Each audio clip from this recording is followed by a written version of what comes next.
কি দেখছো জয়া? একটা বাংলা ছবি। বাবা, কি করে দেখো বাংলা ছবি? শুধু প্যান প্যানানি আর ঘ্যান ঘ্যানানি। আমি তো ভয় দূরদর্শন খুলিই না। আমি তো আবার কলকাতা দূরদর্শন ছাড়া কিছু দেখিই না। তোমার বাপের বাড়িতে টিভি আছে?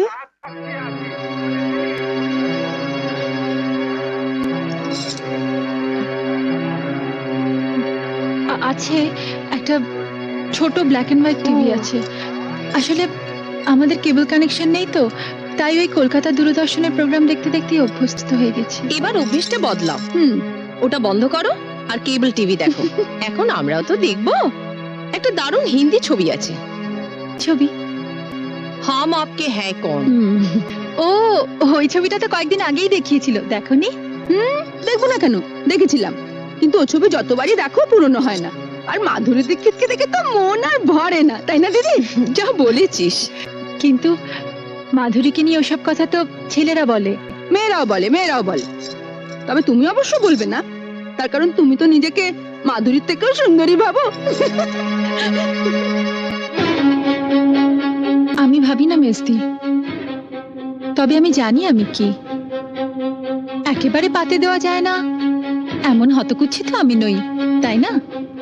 নইলে এ পাড়ায় যাদের বাড়িতে পড়াতে আসতাম তাদের বাড়িতে মা আমাকে দেখেই সঙ্গে সঙ্গে তার ছোট ছেলের বউর জন্য পছন্দ করে ফেলতেন না। আর শুধু কি তাই, বলতে গেলে একেবারে বিনা পয়সায় এক কাপড়ে শাখা সিঁদুর পরিয়ে এবারই ছোট বউ করে নিয়ে এলেন। কলকাতা শহরে তো আর মেয়ের অভাব ছিল না। না, তা ছিল না, কিন্তু ছোট ঠাকুর বিয়ের বয়স হয়ে গেছিল। অত সামান্য রোজগারের ছেলের জন্য কোনো অবস্থাপন্ন ঘরের ডানা কাটা পরি তো আর পাওয়া যাবে না, তাই তোমার সঙ্গে বিয়ে দিয়ে দিলেন। বর্দা মেজদার যখন বিয়ে হয়েছিল তখন তো ওনাদের রোজগার খুব ভালোই ছিল, তাই না? ওনারা কি ডানা কাটা পরি পেয়েছেন? আচ্ছা দিদি, কিছু মনে করো না। তোমাদের দেওরের যদি রোজগার ভালো হতো আর তার যদি বড়লোকের সুন্দরী মেয়ের সঙ্গে বিয়ে হতো, তাহলে তাহলে তোমাদের কি লাভ হতো বলো তো? আমাদের আবার কিসের লাভ? ও মা, তাতে যদি তোমাদের কোনো লাভই না হলো, তাহলে আমি যেমন আমাকে তেমন ভাবে মেনে নিতে তোমাদের অসুবিধা কিসের? আমি তো তোমাদের বাড়া ভাতে ছাই দিতে আসিনি, বা আমি জোর করেও আসিনি।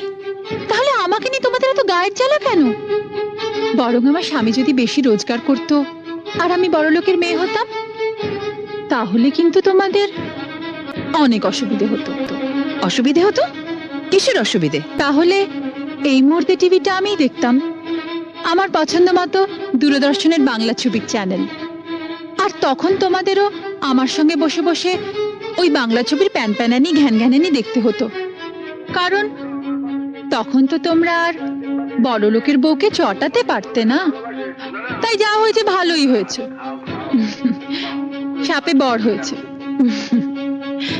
এইটা ভেবেই শান্তি পাও। আসি,